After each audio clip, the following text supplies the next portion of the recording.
Dia, kamu kenapa? Kok kelihatannya lagi bingung?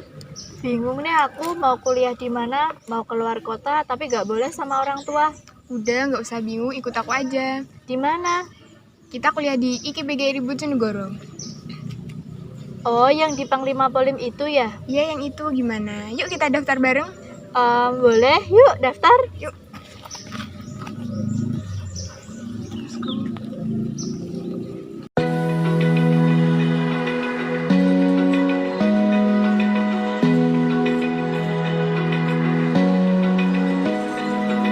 Open eye, feel the waves cut through me, hypnotized by the sounds I'm breathing in. Hold tight, chemicals collide. Hold tight, hold tight, hold tight. Dripping lights paint the skies, all because of you. Dripping lights paint the skies, only you. Selamat datang di IKIP PGRI Bojonegoro. IKIP PGRI Bojonegoro merupakan salah satu kampus swasta yang sudah terakreditasi B.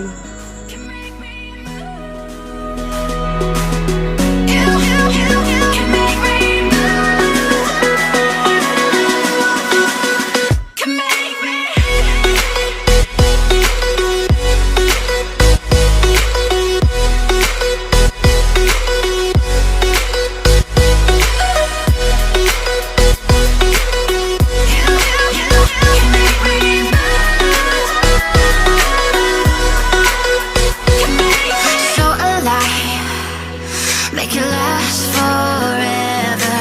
Stop in time. Yeah, I'm surrendering. Visi dari IKIP PGRI Bojonegoro yaitu menjadi lembaga pendidikan dan tenaga kependidikan yang mampu menghasilkan lulusan yang berkualitas dan profesional sesuai tuntutan kebutuhan masyarakat, perkembangan ilmu pengetahuan, teknologi, dan seni, serta memiliki daya saing di tingkat nasional pada tahun 2025. Adapun misi dari IKIP PGRI Bojonegoro, yang pertama, menyelenggarakan pendidikan dan pengajaran untuk menghasilkan lulusan yang berkualitas dan profesional.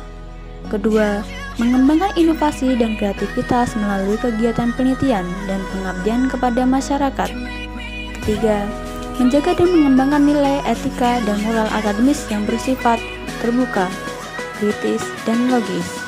Keempat, menjalin kerjasama dengan institusi dalam negeri dan luar negeri.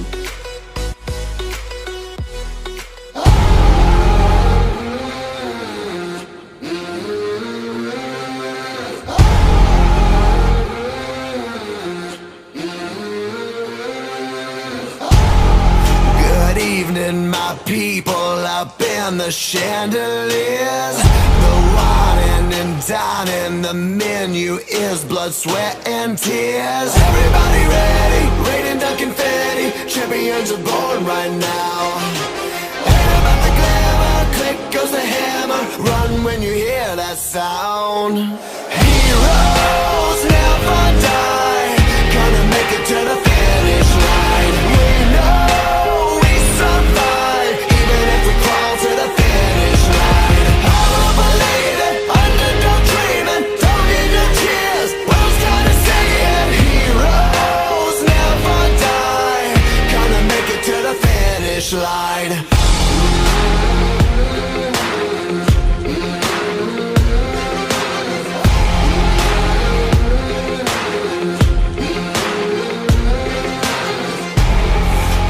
Dreams just keep dripping out of their golden cups.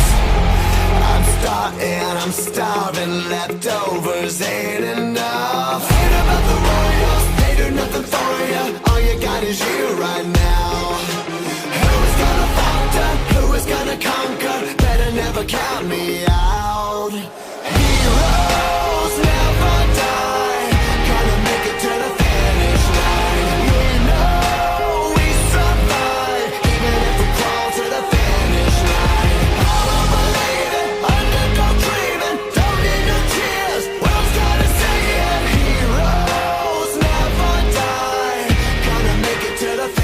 finish line.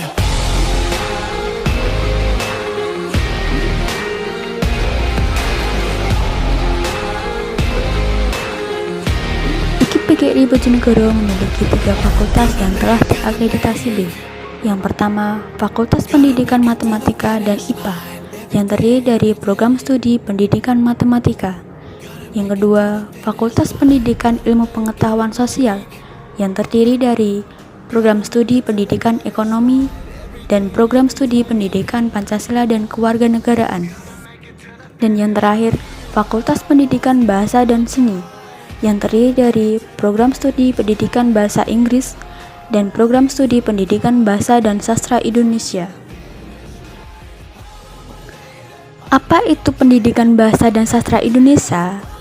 Pendidikan Bahasa dan Sastra Indonesia merupakan bidang yang mengajarkan keterampilan berbahasa Indonesia dengan baik dan efektif, seperti keterampilan menyimak, keterampilan berbicara, keterampilan membaca, dan menulis.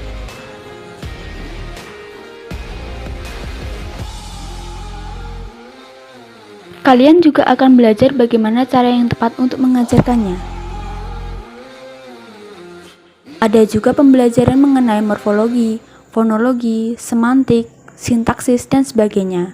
Tak ketinggalan, materi bidang kesusastraan mulai dari apresiasi sastra, puisi, prosa, novel, drama, dan sebagainya. Nah, yang membedakan jurusan Pendidikan Bahasa dan Sastra Indonesia dengan Sastra Indonesia murni adalah materi tentang kependidikan. Di jurusan Pendidikan Bahasa dan Sastra Indonesia, kalian juga akan belajar menjadi seorang pengajar yang kompeten, lengkap dengan ilmu manajemen pendidikan.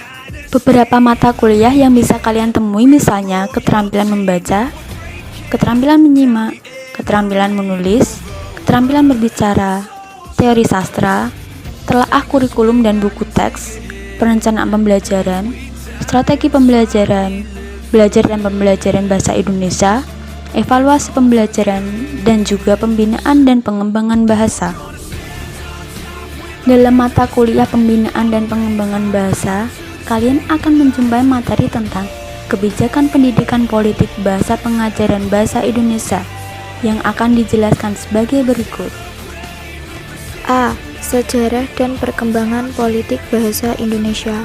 Politik bahasa Indonesia yaitu kebijakan nasional yang berisi perencanaan, pengarahan, dan ketentuan-ketentuan yang dapat dipakai sebagai dasar bagi pemecahan seluruh masalah bahasa.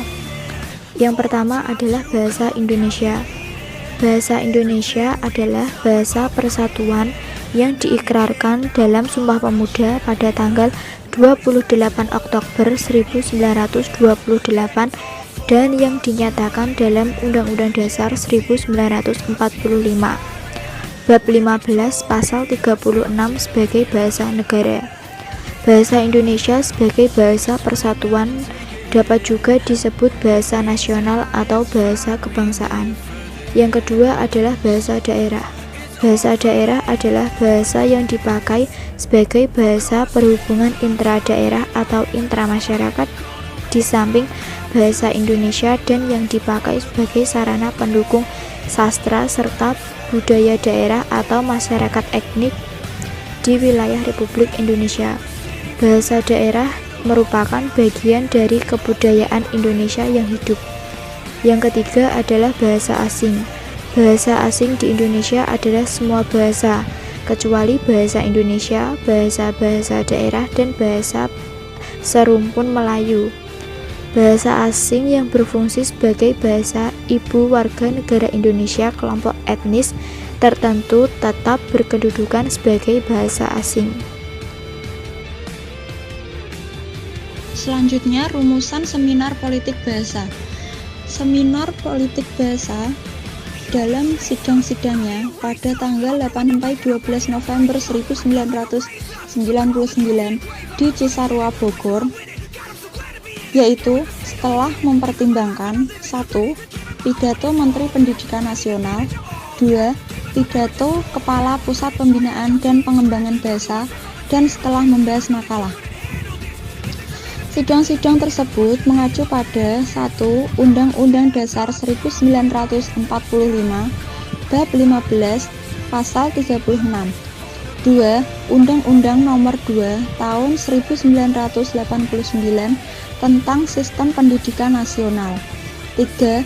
Undang-Undang Nomor 22 Tahun 1999 tentang Otonomi Daerah. Dan yang keempat, Undang-Undang Nomor 25 Tahun 1999 tentang Pertimbangan Keuangan Pusat dan Daerah. Pengambilan kesimpulan dalam rumusan dibagi dua macam, antara lain yang pertama secara umum. Seminar politik bahasa yang diselenggarakan di Cisarua Bogor pada tanggal 8-12 November 1999 merupakan salah satu langkah tindak lanjut untuk meninjau kembali hasil seminar politik bahasa nasional tahun 1975 dan diselenggarakan untuk memperkuat putusan Kongres Bahasa Indonesia 7 tahun 1998 mengenai perlunya peningkatan kedudukan, fungsi, dan wewenang pusat pembinaan dan pengembangan bahasa. Selanjutnya secara dasar. Secara dasar dibagi atas beberapa bagian. Yang pertama, kebijakan bahasa nasional. Yang kedua, bahasa Indonesia. Yang ketiga, bahasa daerah. Yang keempat, bahasa asing. Kelima, sastra Indonesia. Keenam, sastra daerah. Dan yang terakhir, sastra asing.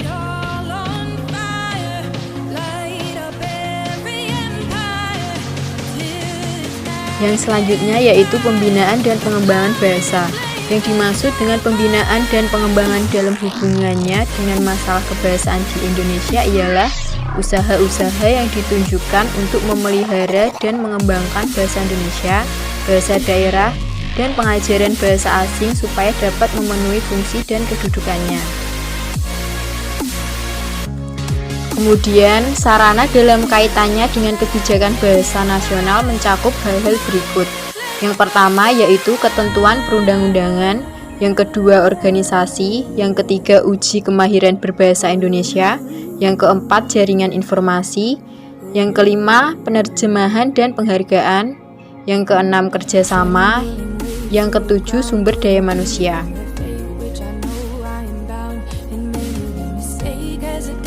Yang kelima yaitu kelembagaan. Kelembagaan yang menyangkut badan atau organisasi baik pemerintah maupun non-pemerintah yang bertanggung jawab atas penanganan masalah kebahasaan dan kesastraan Indonesia dan daerah serta asing baik di Indonesia maupun di luar negeri. Kelembagaan menyangkut badan atau organisasi terbagi menjadi 5 macam. Yang pertama yaitu lembaga pemerintah yang bertanggung jawab secara khusus yang mengenai masalah kebahasaan dan kesastraan Indonesia, terdiri atas lembaga kebahasaan tingkat pusat nasional dan lembaga kebahasaan tingkat daerah.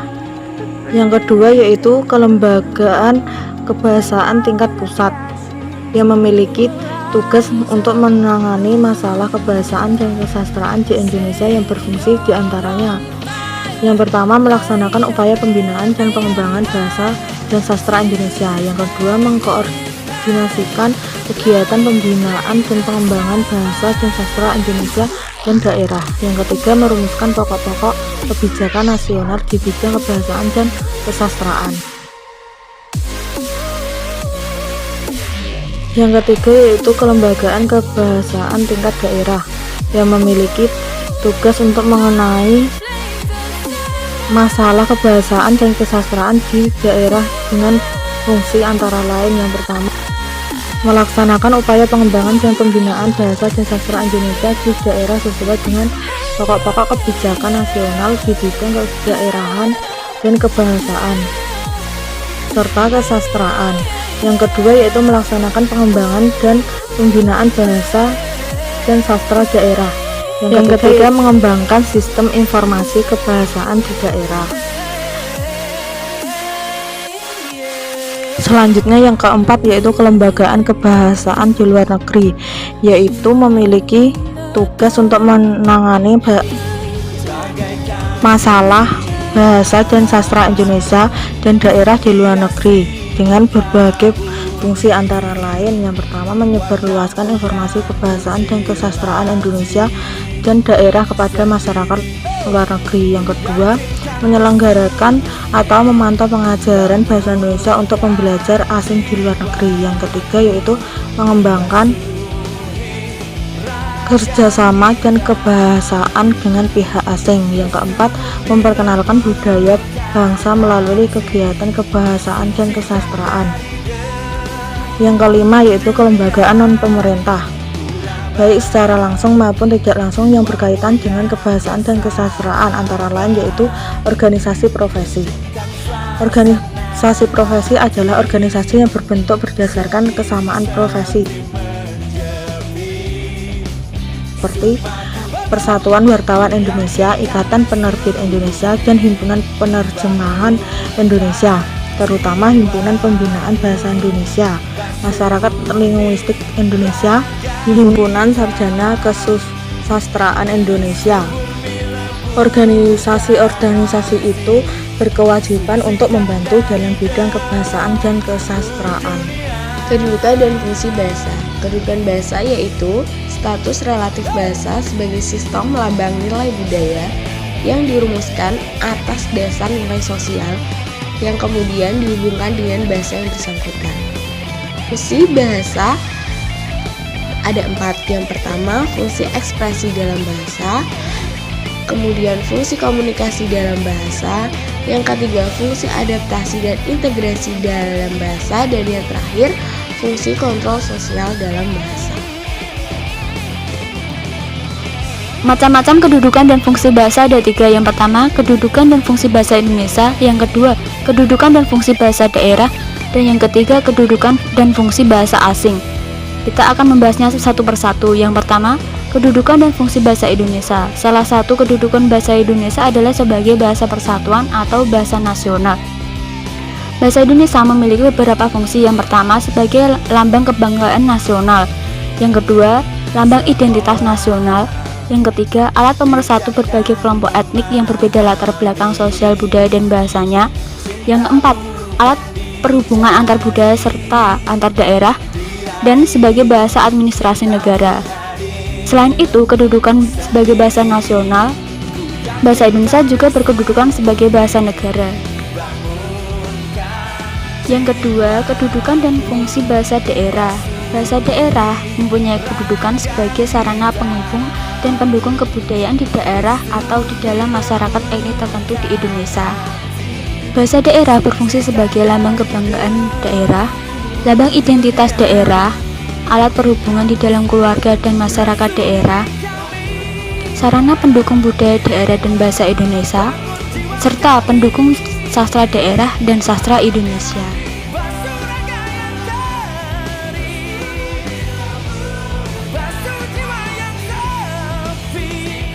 Yang terakhir adalah kedudukan dan fungsi bahasa asing.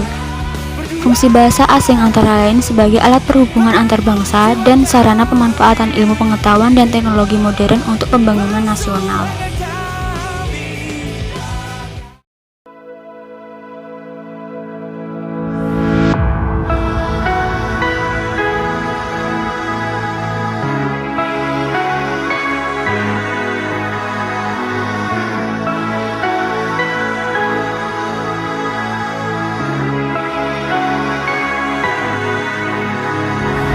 Kapan terakhir kali kamu dapat tertidur tenang? Tak perlu memikirkan tentang apa yang akan datang di esok hari. Tubuh yang berpatah hati bergantung pada gaji, berlomba jadi asri, mengais validasi, dan aku pun terhadir seakan paling mahir menenangkan dirimu yang merasa terpinggirkan dunia. Tak pernah adil, kita semua gagal. Angkat minumanmu, bersedih bersama-sama. Sia-sia, putus asa. SIPGI Bojonegoro telah menjalankan protokol kesehatan, yaitu 5M. Yang pertama, memakai masker. Kedua, mencuci tangan. Ketiga, menjaga jarak. Yang keempat, menghindari kerumunan. Yang kelima adalah mengurangi mobilisasi